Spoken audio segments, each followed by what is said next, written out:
Mga kababayan, kamusta po? Si Kamanong po, inyong lingkod, ay nagbabalik po muli para po magkomento po sa inyo dito po sa Tambayan mga kababayan. Samahan nyo na po inyong lingkod, mag-umpisa na po tayo. Magkomentohan na po tayo mga kababayan. Ito po mga kababayan, ang nakakalungkot na balita, ibang klase po. Si DPWH, ang dati po na DPWH Secretary na si Bonoan, ay nakapag-abroad na naman pong muli mga kababayan. Sa kabila po na meron pong hold departure order po ito. At ito po ay kakasuhan pa ng plunder, mga kababayan. Pero sa kabila noon, pinayagan po mag-abroad. Ano po ang dahilan? May sakit daw po ang asawa at ooperahan. Ganyan po. Pero yung iba, diretso sa kulungan. Diretso na po sa kulungan. Yung iba, katulad po ni Bong Revilla at ng mga Diskaya. Pero si Bonoan, nakapag-abroad pa. Unbelievable! Pakinggan po natin ang balita. Bagamat nagpalabas ng Hold Departure Order o yung HDO ang Manila RTC laban ito sa mga individual na harap ngayon sa kasong plunder kaugnay sa flood control project scam na kinabibilangan ni na Senador Jingo Estrada at dating DPWH Secretary Manuel Bonoan. Pero ito pong dating kalihim abay iginiit na pinayagan umano siya ng DOJ na makalabas ng bansa para sa gagawing operasyon ng kanyang asawa sa Amerika. Erlo Bringa sa balita. Naglabas ang Manila Regional Trial Court ng Precautionary Hold Departure Order laban kay Senator Jingo Estrada at 4 na iba pa kaugnay na mga kasong plunder at iba pang paglabag sa anomalyang flood control project. Kasama sa sakop ng order sina dating DPWH Secretary Manuel Bonoan, dating Undersecretary Roberto Bernardo, dating Regional Director Gerard Opulencia at dating Bulacan District Engineer Henry Alcantara. Ang DOJ spokesperson Polo Martinez, inilabas na Manila RTC Branch 52 ang utos noong Pebrero 10 matapos matukoy na may probable cause na posibleng tumakas sa bansa ang mga respondent upang maiwasan ang pag-aresto. The court found probable cause to believe that respondents will depart from the Philippines to evade arrest. So the court ordered the Commissioner for the Bureau of Immigration to hold the departure of these 5 individuals and to include them in the whole departure list. Paglilinaw ng DOJ, hindi pa nangangahulugan ng order na naresolba na ang kasong isinampa laban sa kanila. Not mean that the pending cases for plunder before the DOJ have already been resolved. Kaya po siya precautionary hold departure order.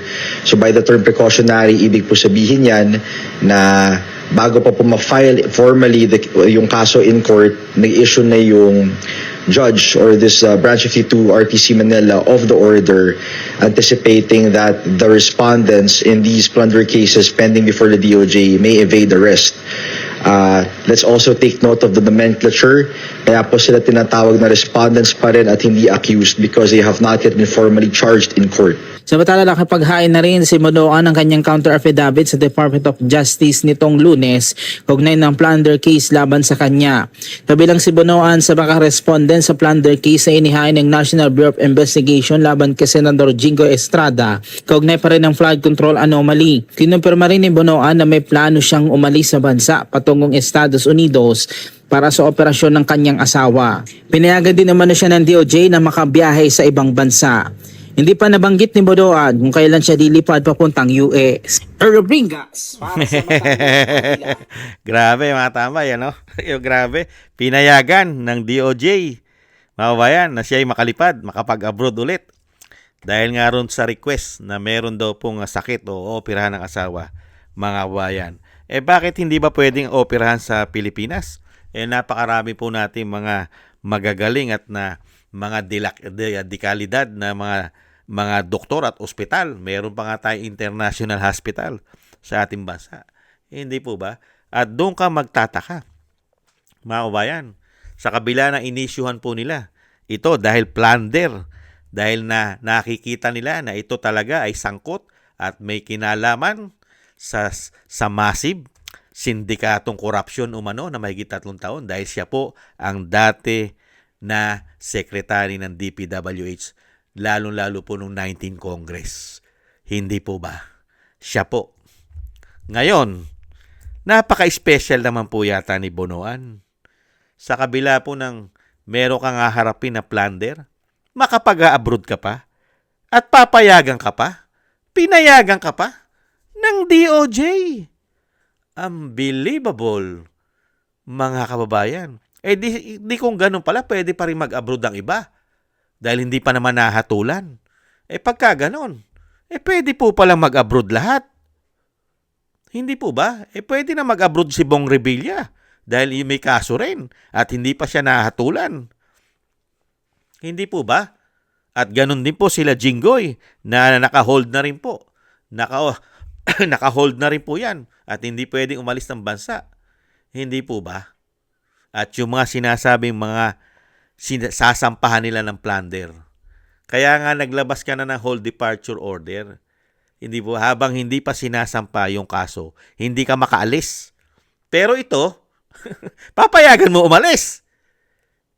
Samantalang ito po ay napaka-importante sa issue ng korupsyon. Dahil siya po yung head. Head po siya, ulo. Siya po ang ulo at head ng department po ng DPWH na dyan nagsimula ang massive at sindikatong korupsyon dahil napakarami po sangkot na nagnakaw ng omisyon ng mga politiko, pati Malacanang, pati Senado, pati Kongreso, ang House of Representatives. Napakarami rin. May mga congressman na kontraktor. Hindi po ba? At mga kontraktor at mga engineer na halos lahat sa buong Pilipinas ay may involvement ng korupsyon at kumita ng isang damukal na komisyon. Ngayon, yung pinaka-head, yung leader, yung pinaka-puno ng DPWH, papayagan mo mag-abroad. Okay lang. Samantalang, yung hindi head, yung mga nangumisyon lang, katulad po ng mga diskaya, sila po ay nangumisyon at kumita, pero hindi pwedeng lumabas ng bansa. Hindi po ba? Hindi pwede. Kailangan nakakulong ka. Hindi po ba? Katulad ni Bong Revilla, kailangan nakakulong ka. Nagnakaw ka. Hindi po ba? Pero pagdating kay Bonoan, napaka-special. Unbelievable. Ibang klase talaga ang ating bansa. Yan po, ganyan po sila magtrabaho lalong-lalo po para daw linisin ang korupsyon. Yung napaka-importante na makapagtuturo dahil siya po ang ulo, siya po ang head, siya na po ang pinakamataas sa DPWH. Ang susunod na po sa kanya, ang presidente ng bansa, ang susunod na sa kanya. Yun na ang amo niya. Na napakarami niya pong nalalaman. Siya po ay napakaraming nalalaman umano dahil siya po ang head. Di ba siya ang pinuno ng DPWH? Hawak niya yung mga undersecretary niya. Hawak niya lahat. Hindi po ba? Ang tanong, pag ito po ba'y nakalabas ng bansa, makakauwi pa ba ito? Kung si Saldico nga, ayaw na nilang pabalikin. Hindi po ba? Ayaw na rin kay Saldico. Gusto niya umuwi ng bansa pero ayaw siyang pauwiin. Hanggang sa ginawa siyang wanted. Eto kaya. Marami rin pong nalalaman ito. Dahil siya po ang leader at siya po ang pinuno. Siya po ang secretary ng DPWH noong panahon na pumutok ang issue ng korupsyon sa flood control. Hindi po ba? Sa tingin niyo mga kababayan, kung ito'y makakalabas at matutuloy na mag-abroad, hindi kaya sumunod sa yapak ito ni Saldico dahil hindi malayo na ito rin po dahil sa dami po ng issue ng korupsyon, bilyon. Katulad po nung sinasabing nagpakamatay na si Cabral, napakarami rin pong pera na involved. Bilyon.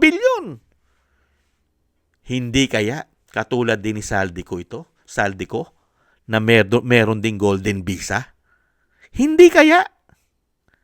Nagtatanong na si Kamanong.